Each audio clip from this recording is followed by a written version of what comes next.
Je suis français, je suis expert. I'm a French expert. I thank Béatrice, who has given us an overview of the project background. I participate in the work of the European Expertise and Expert Institute, and I'm very pleased to have worked together with experts and lawyers, and not as an expert against lawyers, as it seems to be the rule quite often. Now, we're going to talk to you about, Danijela and I, about the work of the third working group of the work package 2. I'm going first to tell you who was part of this working group and what was our mission. Next slide, please. So it's for me to press on the button. So here what you should remember is that we had 13 participants in this working group, and we all came from 9 different countries, 9 different nationalities, so very different approaches and systems were represented in our group. And everybody could express an opinion, a view, share their experience about their professional practice when we met. We met 5 times within a year, approximately. And we are going to show you 20 slides, and that is the outcome of approximately 40 hours, meeting hours, and also many mail exchanges and communications, and a written report, which will be communicated to you later on, of course. So, and of course, these 20 slides that we're going to comment now, Danijela and I.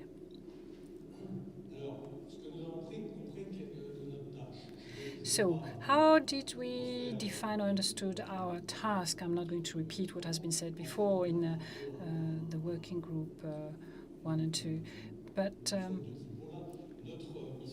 our mission was to define who, after defining who was the registering body, and what were the criteria, our role was to work on how. So how can we evaluate the what, the criteria? So in short, our work was to look into what is there, to analyze it, and draft some principles from that for the registration of expert applicants to a registry, and also to define the criteria for the registering bodies, which were the piece of information required for somebody to be registered. What do they have to show? Which proof of expertise do they have to show to be able to register?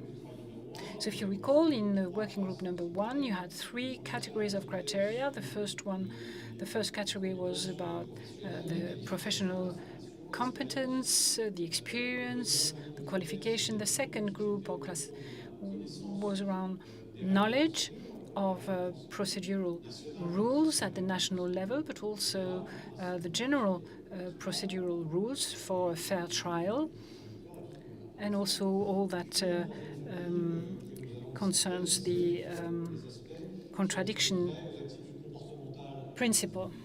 And also, how can somebody become an expert and maintain their expertise with general concepts, and also all the ethics related to expertise.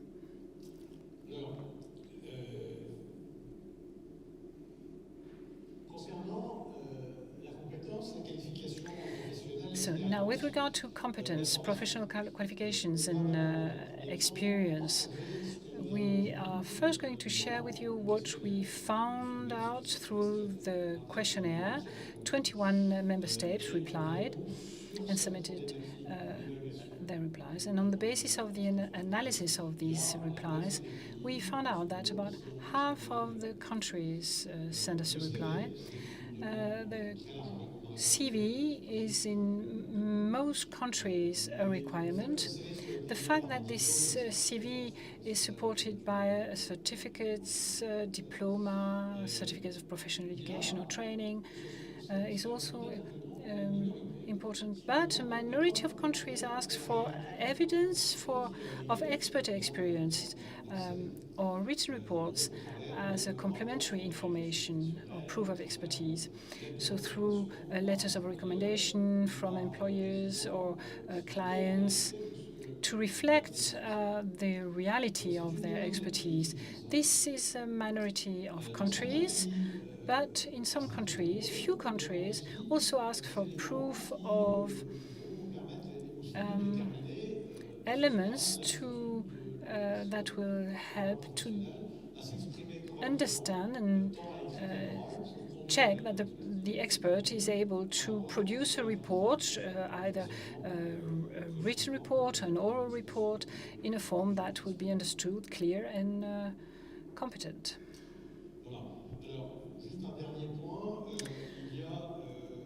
Now, a last point. Please note that 12 countries apply a registration procedure that is not definite, that needs a registration or on a regular basis. In these countries, you have to produce some reports on a regular basis to show that you are attending CPD on a regular basis.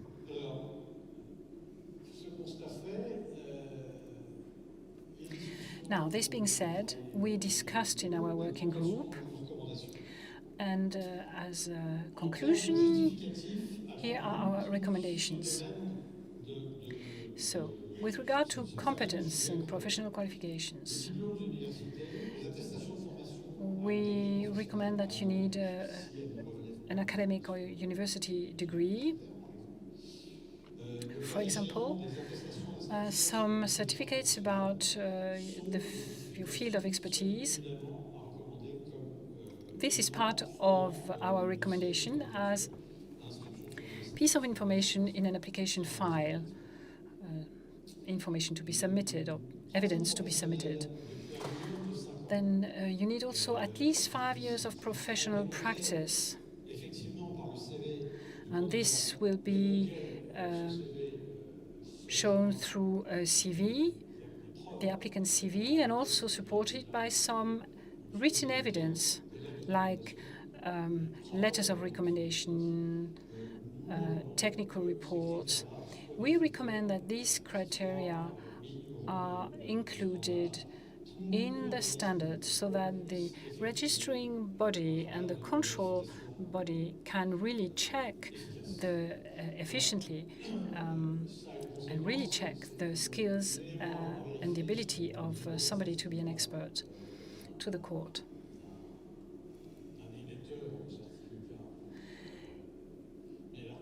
Now, if somebody delivers a certificate, or you need also to make sure that the control body is informed about who delivers the certificate. So this means a certain constraint on the control body, because either you need a national body that will know the schools, for example, or the universities delivering the certificates, or you will need a register of schools and universities and equivalences. Today, in reality, you have training organizations where there is very little European knowledge taught.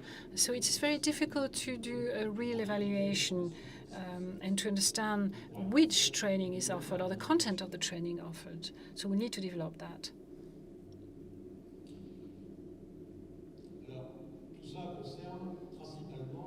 And all this, in fact, concerns or targets the initial registration of an expert. Of course, once somebody is registered or has been registered, and if that person has to renew its registration, you still have the initial file, application file.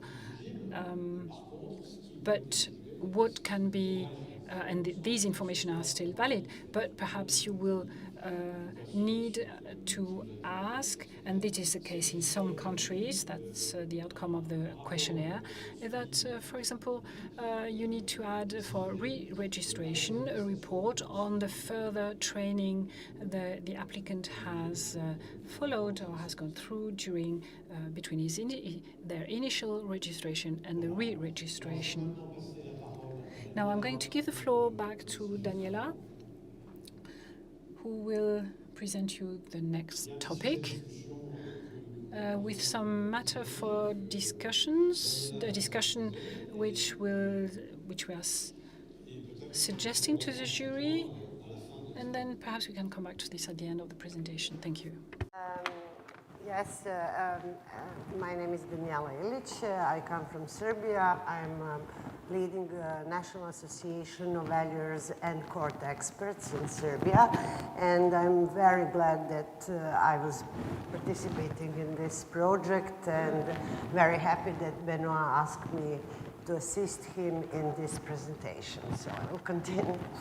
Yes, and as we had all the discussions today in this room, we also had discussions within our team when we, in the process of bringing recommendation to the jury.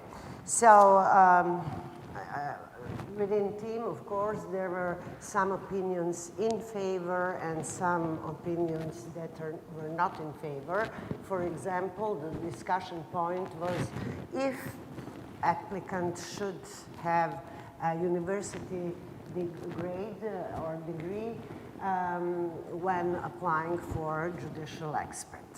So the part of the team which was not in favor was objecting that, some EU-regulated professions do demand and require university degree, while some other professions, also EU-regulated, they demand maybe secondary school or a high school or attestation from some specific trainings or education. And sorry?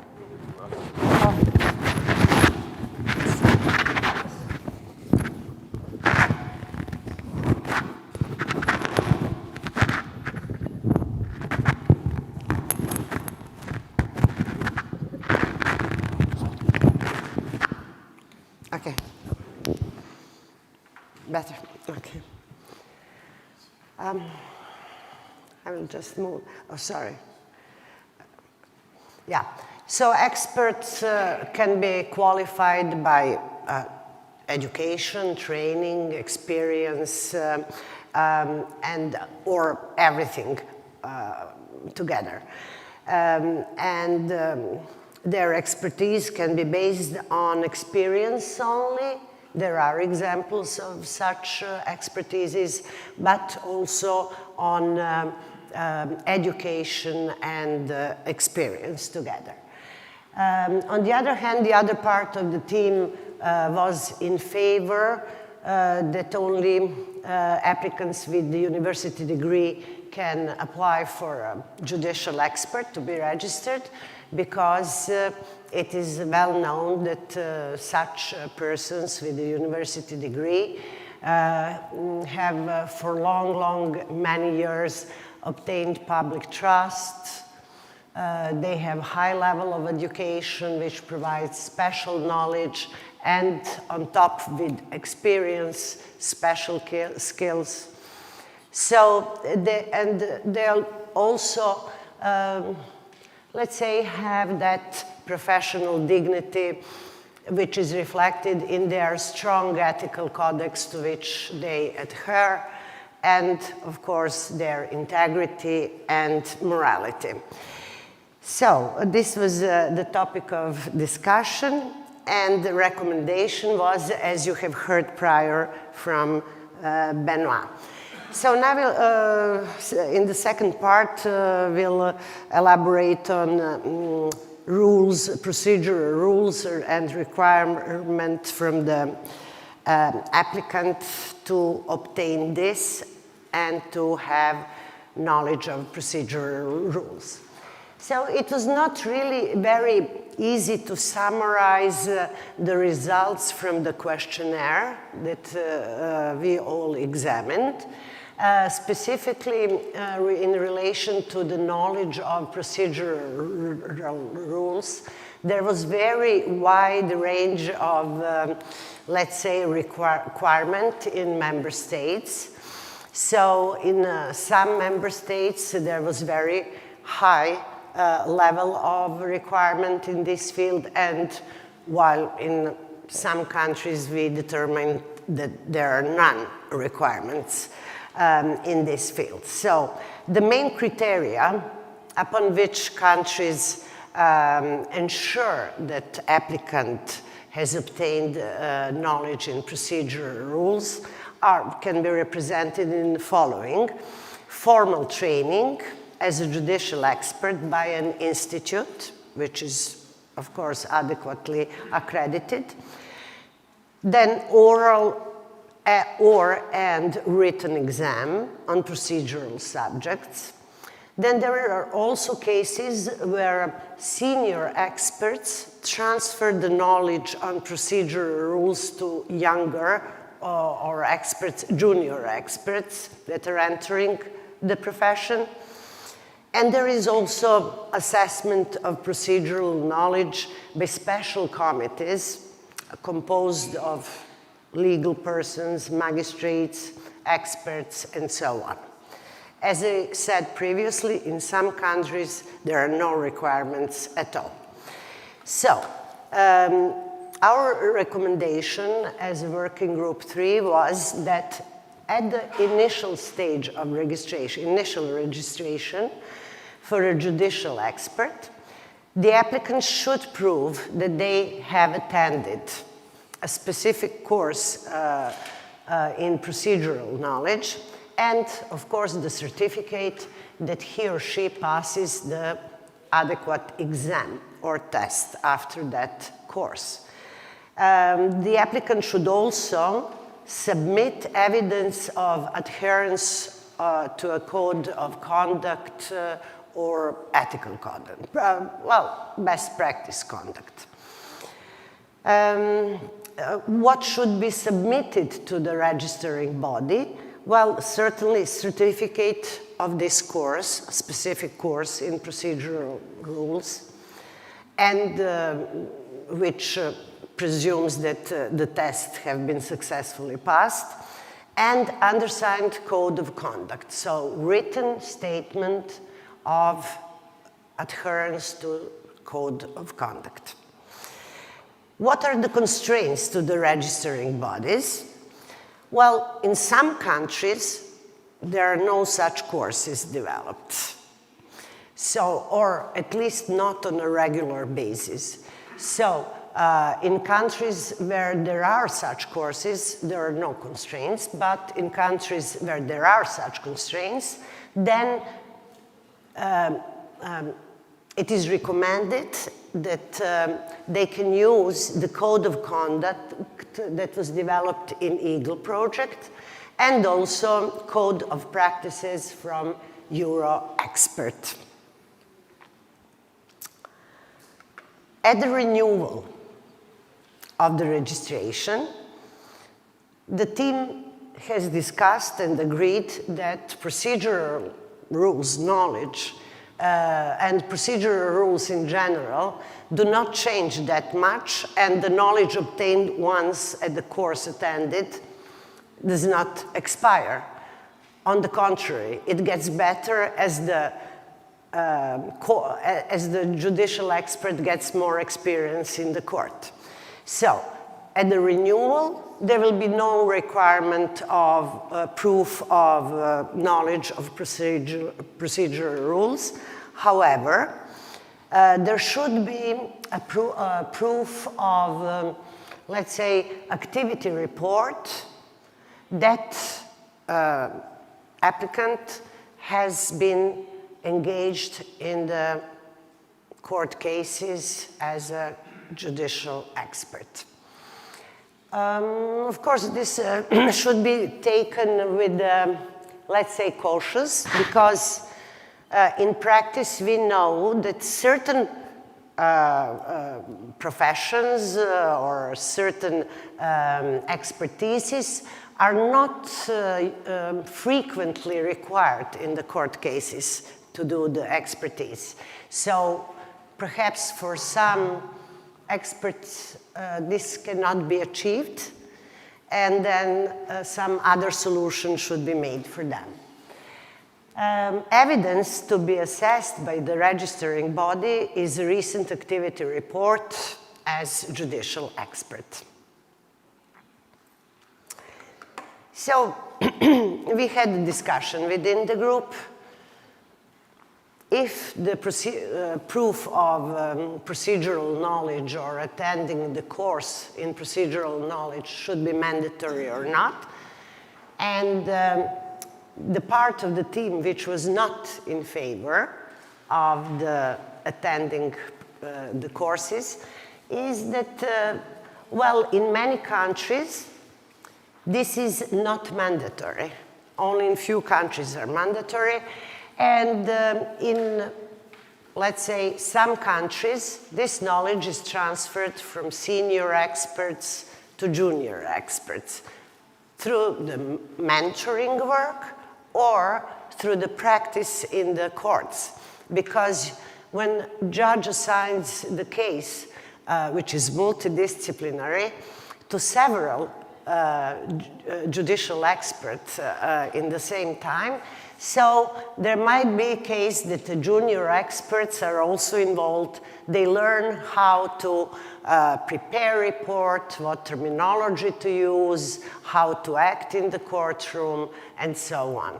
So this part of the group was not in favor. The other part was in favor because they were of opinion that experts can be an excellent expert in the open market. However, work for the court and as a judicial expert is something very specific purpose, and they should be aware of how to prepare an expert's report and how to present it in the courtroom. Of course, this knowledge would allow experts to deliver an expertise best to their knowledge and competence, and so to help judge understand the issue and make one fair decision. In third part, we elaborated on ethics and ethical behavior and what would be the requirements that should be verified by the registering body. I think this was maybe easier part to do because there was synchronicity among a majority of countries. All of the countries almost put big emphasis on ethical codex and ethical behavior of judicial experts. So in majority of countries, taking an oath is mandatory. In some countries, oath is taken after the registration and in some prior to the registration. In some countries, the practical exam is proof of the expert's awareness of the concepts such as independence and impartiality. So the recommendation of our team is at the initial registration, applicants should obtain from the state body, be it in Ministry of Internal Affairs or some other bodies in different countries, to obtain proof of non-criminal activity, and also to obtain, let's say, reference of ethical behavior from legal persons, legal professionals, such as, for instance, judges, prosecutors, lawyers, or already registered senior experts. So, evidence to be submitted to the registering body by the applicant is certificate of good conduct and reference letters. What are the constraints? The constraints are that evidence issues should be easily verifiable, and this can perhaps would be very hard to do on EU level, and therefore should be done on national level. At the renewal of registration, the applicant should renew this proof of refresh, actually, the proof of non-criminal activity. So we have additional values, and Benoît will take the floor. Yeah.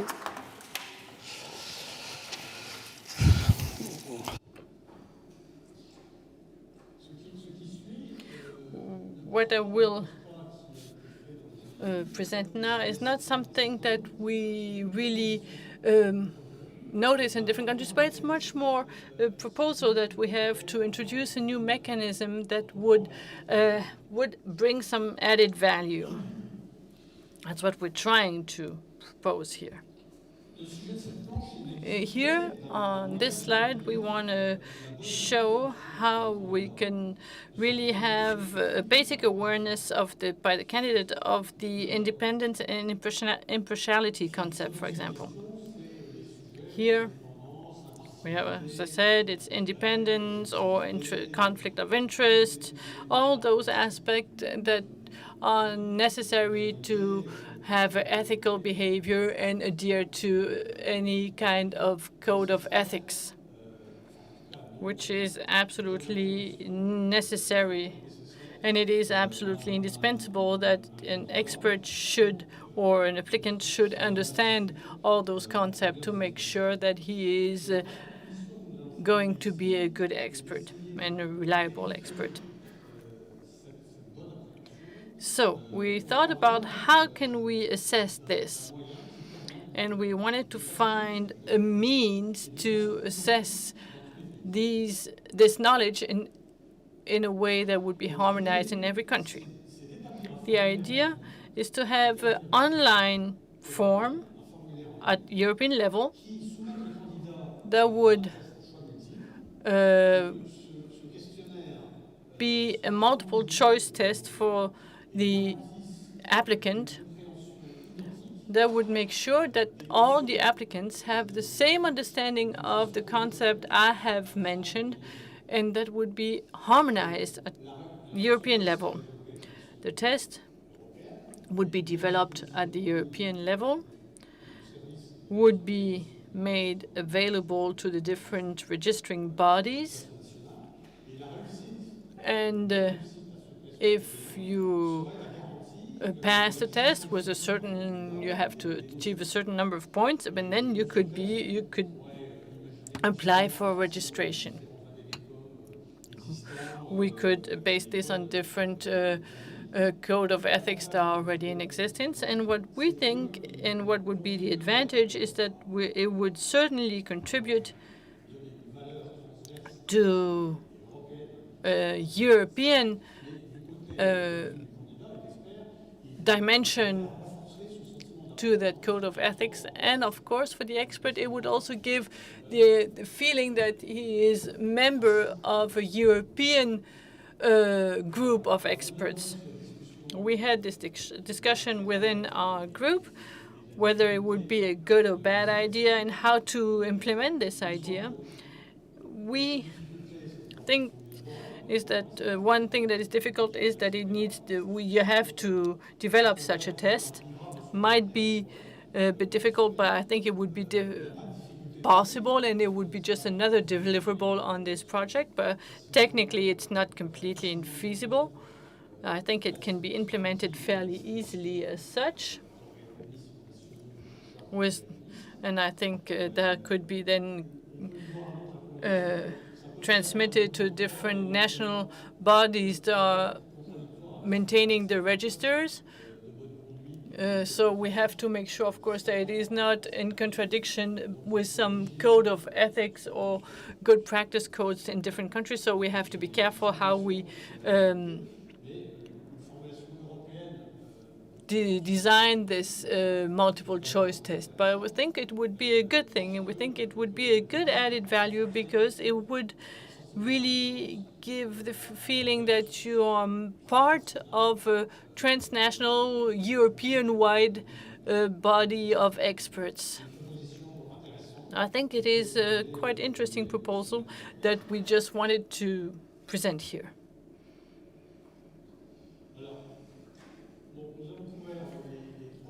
So we talked about the three topics I had seen and mentioned in the beginning. For example, the knowledge about the fair trial, the different ethics aspects. And in our working group, we also talked about some topics where we weren't quite sure whether the other working groups would think about them or reflect on them. First question was whether this registration should be forever, for life, or should it be something that should be renewed? In the questionnaire, we see that in about half the member states, or 47%, once you are registered for life. You have to go through different steps before you're registered, and once you are on the list, on this register, you are registered for life. But it means that in half the countries, you have to renew your registration. And then the question is the duration of this renewation. In 2/3 of the countries, it is considered that about 5 years or 7 years you should renew the registration. So in most countries where you have a renewal of this registration, it should be done about every 5 years.